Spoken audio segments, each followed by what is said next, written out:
The first splash of cold water against Marcus Johnson's skin brought instant relief from the sweltering July heat. At 62, his morning swim had become more than just exercise. It was therapy for his arthritic joints and solace for his mind still adjusting to retirement. The small lake behind his new property sparkled in the early morning light, its surface broken only by his measured strokes as he cut through the water with practiced efficiency. For the first time in months, Marcus felt at peace. After losing his wife of 35 years to cancer last year, he had finally followed through on their shared dream, selling their cramped city apartment and buying this modest lakeside property where they had planned to spend their golden years together. Though Sarah wasn't here to enjoy it with him, Marcus felt her presence in every ripple of the water, every rustling leaf. This place was their dream, now his memorial to her. Excuse me, what do you think you're doing?" The shrill voice shattered his tranquility like a stone through glass. Marcus stopped mid-stroke and treaded water, squinting toward the shore where a woman in a hot pink tracksuit stood with her hands on her hips, a small white dog yapping at her heels. "Good morning," Marcus called back politely, confused by the hostility radiating from the stranger's posture. "Just getting my morning swim in. This is private property. You're trespassing." The woman's voice rose even higher as she pulled out her cell phone. "I'm calling the police right now." Marcus sighed and began swimming toward the shore.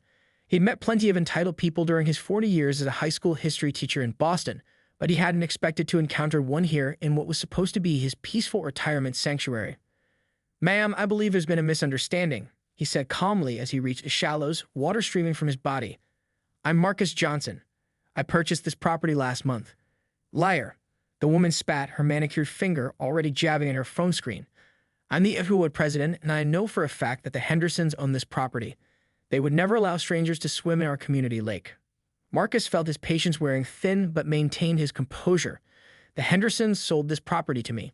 I closed on it 4 weeks ago." The woman, who hadn't bothered to introduce herself, narrowed her eyes and took a step back as if proximity to a wet, 62-year-old black man in swim trunks might somehow contaminate her. "The police will sort this out," she said with smug satisfaction. "I've had to deal with trespassers before. This is a private lake for residents only." Marcus didn't argue further. He walked past her to the small wooden deck extending from his property, grabbed his towel, and began drying himself off. His peaceful morning ruined, he watched as the woman paced at the edge of his lawn, her animated conversation with the 911 dispatcher clearly visible. Within 15 minutes, a police cruiser pulled up to the gravel area near Marcus's new home. 2 officers stepped out, a young woman who couldn't have been more than 25 and an older man with a weathered face and salt and pepper hair. "That's him," the woman in pink shouted before the officers could even approach. "He claims he lives here, but I know the Hendersons own this property." The older officer looked from the woman to Marcus, his expression unreadable. "Sir, can I see some identification, please?"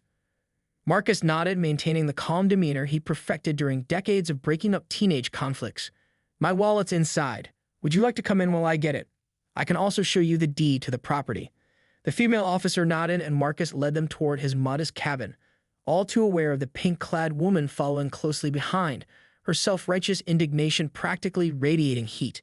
As he opened the front door, Marcus couldn't help but wonder what Sarah would have made of this welcome to their dream home.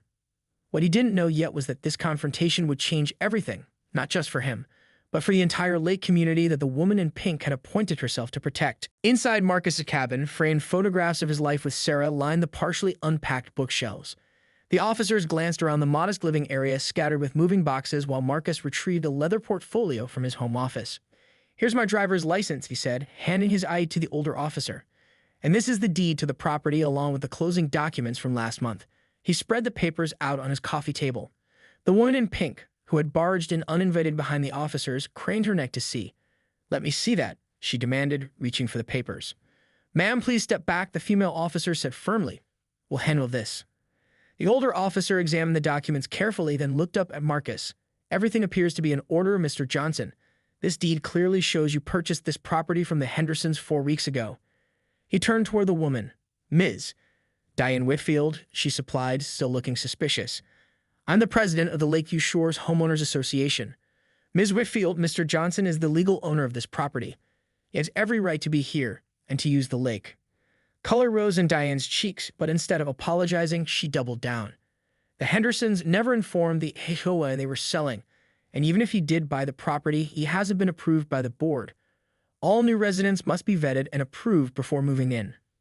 Marcus frowned. That wasn't mentioned in any of the closing documents. The real estate agent said nothing about HOA approval for new buyers.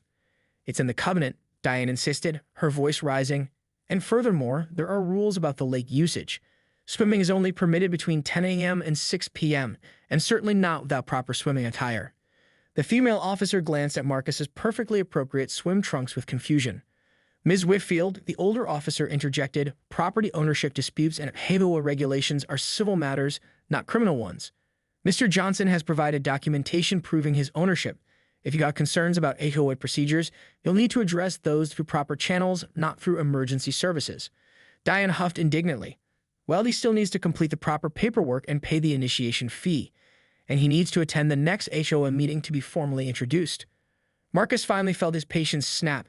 Ms. Whitfield, I'd appreciate a copy of these HOA regulations you keep referencing.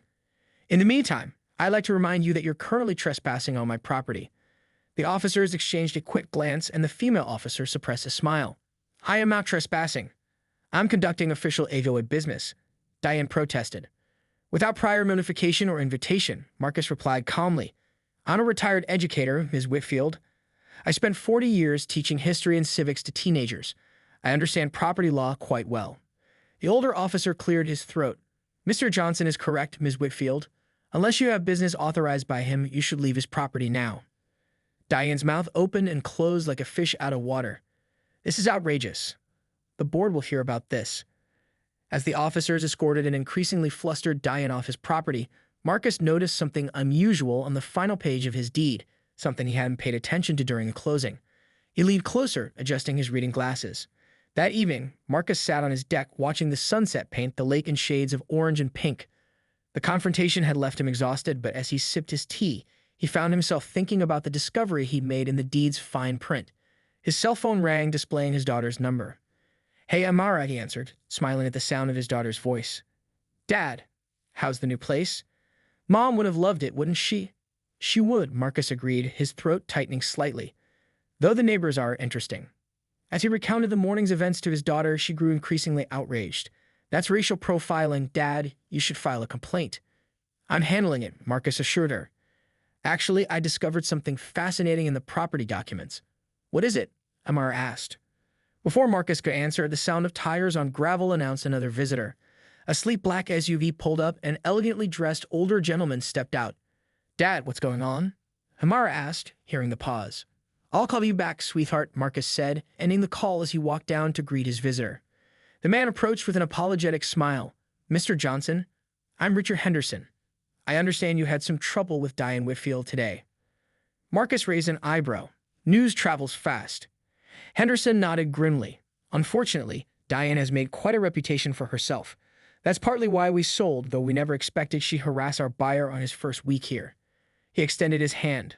I came to apologize and to fill you in on a few things about that property deed you showed the police today. Marcus shook the offered hand, curiosity piqued. I was just noticing something unusual in it myself. Yes, Henderson said with a meaningful smile. I thought you might. You see, there's a reason I specifically sought out a buyer like you, Mr. Johnson. And there's something about this property that Diane Whitfield doesn't know yet, something that's going to change everything about how she's been running things around here. The two men walked toward the deck as the last light faded from the sky. Henderson's voice low as he explained exactly what Marcus had inadvertently become part of when he purchased this seemingly modest lakeside property. Morning sunlight danced on the lake's surface as Marcus sat at his kitchen table, reviewing the documents Richard Henderson had left with him the previous night. The revelation had been stunning, life-changing even. According to the original property maps and deeds, Marcus's modest parcel wasn't just another lakefront lot. It was the cornerstone property of the entire Lakeview Shores development. The lake itself, the crown jewel that gave the community its value and identity, was primarily located on his land. Henderson had explained how his grandfather had developed the area in the 1950s, selling parcels while retaining ownership of most of the lake. Over decades, as the HOA had formed and expanded its influence, the crucial detail about lake ownership had been conveniently forgotten. The Hendersons had never corrected this misunderstanding, content to let the HOA maintain the common areas while they enjoyed their property in peace. So why sell to me? Marcus had asked last night. And why tell me all this now? Henderson's expression had hardened. Diane Whitfield has been using the HOA as her personal fiefdom for years. When my wife and I decided to downsize to be closer to our grandchildren, I wanted to make sure the property went to someone who would stand up to her. Your background as an educator, your community work in Boston. You seem perfect." Now sipping his coffee and watching a blue heron land gracefully at the lake's edge, Marcus contemplated his next move.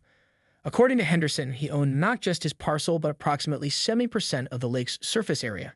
The HOA had been maintaining it and creating rules for its use without any legal authority to do so. His phone buzzed with a text message from Amara. "Did you sleep on it, Dad? What are you going to do?" Marcus smiled. His daughter knew him well, knew he wouldn't rush into a confrontation without careful consideration. He texted back, "Meeting with the lawyer at 10. We'll call you after." The meeting of Henderson's recommended attorney, Patricia Okafor, had been enlightening. She confirmed everything Henderson had told him and outlined his options with crystal clarity. "You could demand compensation for years of unauthorized use," she had said, "or simply assert your ownership and set your own rules. Or I could use this as leverage for change." Marcus had finished her thought. Patricia had smiled. "Exactly." As Marcus pulled into the community center parking lot that evening, he noted the unusually large turnout for the emergency HOA meeting Diane had called. Word of yesterday's confrontation had spread rapidly through the community, and he counted at least 40 residents filing into the building. Purposefully, he'd arrived exactly on time, giving Diane no opportunity to confront him before the meeting. As he entered the meeting room, conversations hushed and heads turned. He spotted Richard Henderson sitting near the back, who gave him a subtle nod of encouragement. Diane stood at the podium in the front, impeccably dressed in a navy blue blazer that screamed authority. Her expression soared when she saw Marcus, but she quickly composed herself. "Now that everyone is here," she began with pointed emphasis, "I'd call this emergency meeting to address a concerning development in our community. As you know, Lakeview Shores prides itself on maintaining certain standards." "Excuse me," Marcus interrupted politely, raising his hand. "Before we proceed, I'd like to introduce myself to the community, since this appears to be about me." Murmurs rippled through the crowd. Diane's mouth tightened, but with all eyes on her, she had little choice. "Fine. This is Mr. Johnson, who has purchased the Henderson property without proper HOA vetting. Go ahead, Mr. Johnson, but please be brief." Marcus walked to the front of the room carrying his leather portfolio. "Thank you, Ms. Whitfield. Good evening, everyone. I'm Marcus Johnson. I recently retired after 40 years as a history teacher and department head at Boston Latin School. My late wife, Sarah, and I always dreamed of retiring to a lakeside property." His voice softened momentarily. "She didn't get to see that dream realized, but I'm honored to be here." Several residents nodded sympathetically. Marcus continued, "Yesterday, Ms. Whitfield called the police on me for swimming in the lake, claiming I was trespassing. That led me to take a closer look at my property deed and the history of this community." He opened his portfolio and extracted several documents, including large maps. "What I discovered, and what has since been confirmed by legal counsel, is that my property includes approximately 70% of the lake itself." The room erupted in shocked exclamations. Diane's face drained of color. "That's absurd," she sputtered. "The lake is community property managed by the HOA." Marcus shook his head. "No, Ms. Whitfield. That's a misconception that has been allowed to persist. The original Henderson property, which I now own, includes most of the lake. The HOA has been maintaining and regulating it without legal authority or compensation to its rightful owner." Patricia Okafor, who had quietly entered during Marcus's introduction, now stepped forward. "I've reviewed all historical records and current deeds. Mr. Johnson's assessment is correct under state law. I have copies of the relevant documents for anyone who wishes to review them." Diane's face had transformed from pale shock to mottled rage. This is a significant revelation," Marcus finished for her, "but not one I intend to use to create discord." He turned to address the assembled neighbors directly. "I have no desire to restrict your access to the lake or to seek compensation for past usage. What I do want is a community where everyone feels welcome, where rules exist for safety and preservation rather than exclusion and control." An older gentleman in the second row stood up. "Are you saying you could prevent us from using the lake if you wanted to?" "Technically, yes," Marcus admitted, "but that would never be my intention. Instead, I'm proposing we restructure the HOA governance to be more inclusive and democratic. No more emergency meetings called on a whim. No more arbitrary enforcement of rules that aren't in the covenant. No more harassment of residents or visitors based on personal biases." His meeting wasn't lost on anyone. Several residents nodded in agreement, and a few even applauded. "This is outrageous." Diane finally found her voice. "You can't just come in here and dictate." "Actually, Ms. Whitfield," Patricia interjected smoothly, "as the legal owner of the lake, Mr. Johnson could dictate terms for its use. Instead, he's proposing collaboration. What followed was the most productive HOA meeting in Lakeview Shore's history. Marcus proposed a new governing structure with term limits for officers and transparent processes for rule changes. By the end of the evening, a motion had been passed to draft new bylaws, and an interim committee had been formed, notably without Diane Whitfield, who had stormed out halfway through the vote. As residents lingered afterward, many introduced themselves warmly to Marcus. A woman about his age approached with a plate of cookies. "I'm Eleanor Jenkins from 2 doors down. I've been wanting to stand up to Diane for years but never had the leverage. What you did tonight was remarkable." Marcus smiled, accepting a cookie. "I spent my career teaching young people about civic responsibility and the importance of community. Seems I'm not quite done teaching yet." Later that night, as Marcus sat on his deck under a blanket of stars, his phone rang with Amara's call. "Well," she asked eagerly, "how did it go?" Marcus described the meeting, his daughter alternately gasping and cheering as he recounted the events. "Dad, that's amazing. Mom would be so proud of how you handled this. She always did say I was at my best in a classroom," Marcus replied, smiling at the memory. "I think she approved of my first retirement project." A soft breeze rippled across the lake, his lake, though he would never think of it that way. In the moonlight, he could see a family of ducks gliding across the water's surface. Tomorrow he would swim again, this time without interruption. And perhaps, in the days to come, he would invite his neighbors to join him, creating the community that Sarah had always envisioned, where the water brought people together rather than divided them. As for Diane Whitfield, rumor had it she was already house hunting in another community. Marcus hoped she'd find what she was looking for there, though he suspected her happiness wouldn't come from controlling others, but from finally learning to swim alongside them. Figuratively, if not literally. In the meantime, he had some unpacking to finish and a life to rebuild. For the first time since Sarah's passing, the future looked not just bearable, but bright. A week after the momentous HOA meeting, Marcus awoke to the sound of gentle knocking on his front door. The digital clock on his nightstand read 7:15 a.m., earlier than most social calls, not unreasonable for a community where many residents were retirees like himself. He pulled on a robe over his pajamas and padded to the door, where he found Eleanor Jenkins standing on his porch with 2 travel mugs of coffee and a tentative smile. "I hope I'm not disturbing you," she said. "I noticed you scone around this time each morning, and I wondered if you might like some company. The coffee is a bribe." She extended one of the mugs toward him. Marcus accepted it with a smile. "I appreciate bribes before 8 a.m. Let me just change into my swim trunks." 15 minutes later, they waded into the cool morning water together. Eleanor, as it turned out, had been a competitive swimmer in her youth and still moved through the water with practiced grace. They swam side by side in companionable silence, completing several leisurely laps before pausing to float on their backs, watching the morning light strengthen across the eastern sky. "This is why I bought here," Eleanor said, her voice quiet against the gentle lapping of water. 20 years with my husband, planning for retirement on a lake. He passed before we could make the move, but I came anyway." Marcus turned his head slightly to look at her. "Sarah and I were the same. 35 years of marriage, always talking about someday on the lake. And now here we are," Eleanor mused, "but not as we planned." "No," Marcus agreed, "but here nonetheless." By the time they returned to shore, 3 more neighbors had arrived with beach chairs and thermoses. To Marcus's surprise, they had established a routine he'd inadvertently interrupted, an informal morning coffee club that gathered at the small community beach adjacent to his property. "We didn't want to disturb you your first few days," explained Roger Patel, a retired engineer who lived across the cove. "And then after the incident with Diane, we weren't sure how you felt about socializing," finished his wife, Maya, handing Marcus a homemade blueberry muffin. "But Eleanor insisted you were good people." Marcus laughed. "High praise indeed, and this muffin suggests you're pretty good people yourselves." As the morning progressed, Marcus learned that the lakeside community was far warmer and more diverse than Diane Whitfield's behavior had suggested. Roger and Maya had moved from Michigan 5 years ago. The Chens, who arrived with their grandchildren in tow, had been residents for over a decade. Eleanor, the longest-standing resident among them, served as an informal community historian. Before Diane took over, Eleanor explained as they all settled into a circle of chairs on the narrow beach, "We used to have monthly community potlucks right here." She put a stop to those claimed they violated noise ordinances. "And the fishing derby," Roger added wistfully. "The kids loved that." Marcus listened, sipping his coffee and observing the genuine camaraderie among his neighbors. These weren't the rigid, rule-obsessed residents Diane had tried to present them as. They were simply people who loved the lake as much as he did. "Why don't we bring those traditions back?" he suggested. "The new bylaws committee is meeting tomorrow. We could propose a community events calendar as our first official act." The transformation of Lakeview Shores over the next few weeks was remarkable.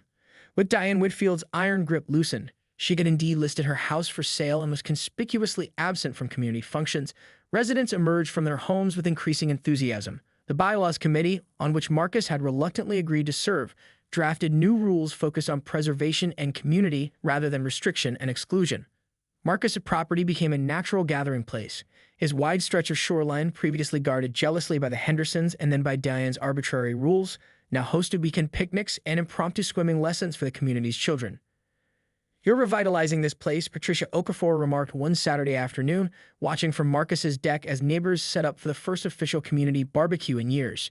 She had come to drop off the finalized legal documentation regarding lake usage rights, but had been persuaded to stay for the festivities. "I'm just letting it be what it always should have been," Marcus replied. "A place where people connect." The attorney gave him a knowing look. "You could have leveraged your ownership for personal gain. Many would have." Marcus shook his head. "I spent 40 years teaching teenagers that community matters more than power. I'd be a poor example if I didn't live by that principle now." The celebration was in full swing when a sleek silver Mercedes pulled into the community parking area. Conversation near Marcus quieted as Diane Whitfield emerged, immaculately dressed as always, but noticeably tense. She surveyed the gathering with an unreadable expression before approaching the food tables where Marcus was helping serve. "Mr. Johnson," she said stiffly, "I see you've made yourself at home." "Ms. Whitfield," Marcus nodded politely. "Would you like some barbecue? Roger's ribs are exceptional." She ignored the offer. "I've come to inform the community that my house has sold. I'll be moving to Lakeside Estates next month." "I'm sorry to hear you're leaving," Marcus replied sincerely. "Change can be difficult, but sometimes necessary. I hope you find what you're looking for there." Diane seemed taken aback by his genuine response. She had clearly expected, perhaps even hoped for, antagonism. For a moment, her carefully maintained facade cracked, revealing something more vulnerable beneath. "You know," she said quietly, "my father built one of the first houses here. He taught me that standards were what kept property values high and undesirables out." She glanced around at the diverse gathering. "It's what he would have wanted." Marcus considered her words carefully before responding. "My father was a janitor who couldn't buy the house he wanted because of the color of his skin. He taught me that community is about people, not property values." Their eyes met in a moment of unexpected understanding. Two people shaped by their histories, standing on opposite sides of a divide neither had created. "Well," Diane said finally, straightening her shoulders, "I wish you luck with your innovations." As she turned to leave, Eleanor approached with a plate of food. "Take this with you, Diane. No sense in going hungry just because you're too proud to join us." To everyone's surprise, Diane accepted the plate with a small nod before making her way back to her car. "That was generous of you," Marcus remarked to Eleanor as they watched Diane drive away. Eleanor shrugged. "She's lonely. Always has been. Makes people do strange things sometimes." Marcus nodded thoughtfully. "Maybe in her new community, she'll find a different way to belong." As evening fell, strings of lights illuminated the gathering. Someone had brought out a guitar, and songs mingled with laughter across the autumn transformation of Lakeview Shores was spectacular. As September gave way to October, the trees surrounding the lake blazed with color, their fiery reflections dancing across the water's surface each morning as Marcus completed his daily swim, now often accompanied by Eleanor or other neighbors who had joined what they jokingly called the Dawn Patrol. 3 months had passed since the confrontation with Diane Whitfield. She had moved out 2 weeks ago with little fanfare, leaving behind a community rapidly healing from years of divisive leadership. The new HOA bylaws had been officially adopted, establishing a rotating council rather than a single president, and Marcus, despite his initial reluctance, had agreed to serve as the first council chair. Just for 6 months, he had insisted. Then someone else takes over. On this particular Saturday morning, Marcus stood on his deck reviewing plans for the Halloween festival the community had decided to revive after a 7-year hiatus. The event had once been a highlight of the Lakeview Shores calendar, a celebration that included a trump-court treat for neighborhood children, a chili cook-off and evening boat parade with decorated vessels circling the lake. Eleanor joined him, coffee mug in hand. Their friendship had deepened over the weeks, evolving into something both comfortable and promising. They hadn't put a label on it, but the community had noticed. Just yesterday, Maya Patel had teasingly referred to Eleanor as the First Lady of the Lake. Both Marcus and Eleanor had blushed. The permit application for the boat parade came through, Eleanor reported, setting a folder on the table between them. "But we have another issue." Marcus raised an eyebrow. "Let me guess, Roger's monster of the lake decoration concept is too ambitious?" "Worse," Eleanor said with a grimace. "The county just posted a water quality alert. They found elevated bacterial levels in the eastern section of the lake during routine testing. They're recommending no swimming or fishing until further notice. Marcus frowned, immediately concerned. That's bizarre. We've got no rain to cause runoff. Did they identify the source? Not yet. They've scheduled more comprehensive testing for Monday, but that's just 3 days before the festival. If the advisory isn't lifted, we'd have to cancel the boat parade and shoreline activities. Marcus finished her thought. Not to mention the impact on property values and the ecosystem if this is a serious contamination issue. By noon, news of the water quality alert had spread throughout the community. Neighbors gathered at Marcus's home, which had naturally evolved into an unofficial community center. It has to be the new construction on the ridge, insisted Walter Granville, a retired environmental engineer whose house bordered the eastern shoreline. They've been clearing land for that luxury development for months. The last big rain probably washed construction waste into the watershed. But that was 3 weeks ago, countered Maya Patel. Wouldn't we have noticed problems sooner? As theories flew, Marcus retreated to his office to study a detailed topographical map of the area. Something about this situation didn't add up. The eastern section that showed contamination was the most isolated part of the lake, with the fewest homes and the most undeveloped shoreline. He called the county environmental office, but being Saturday, he reached only a recorded message. His next call was to Richard Henderson, who might have historical knowledge about the lake's water patterns. Bacterial contamination in the eastern cove. Henderson sounded surprised. That's odd. That area has the best natural filtration from the wetlands. Unless. He paused significantly. Unless what? Marcus prompted. There's an old drainage pipe that runs from about where her former property, is located. It was supposed to be capped decades ago when the septic systems were converted to municipal sewer. But if someone were to have uncapped it for some reason, Marcus's mind raced. Like to drain something into the lake that shouldn't be there? Precisely, Henderson confirmed. It would be virtually undetectable unless you knew where to look. Eastern shore, about 30 yards from the large boulder shaped like a turtle shell. Within an hour, Marcus had assembled a small investigation team. Himself, Walter with his environmental expertise, and Roger Patel, who had brought his drone equipped with a high-resolution camera. They took Marcus's small pontoon boat to the eastern shore, where Walter immediately began taking independent water samples. Look for disturbed vegetation along the shoreline, Marcus instructed as Roger launched the drone. Henderson said it would be near that turtle-shaped rock formation. The drone's camera revealed nothing obvious at first, but on the second pass, Roger spotted something unusual. There's a depression in the soil about 10 feet inland from the shore. The plants are greener in the surrounding area, like they're getting extra water or nutrients from waste. Walter finished grimly. Classic sign of a leakage point.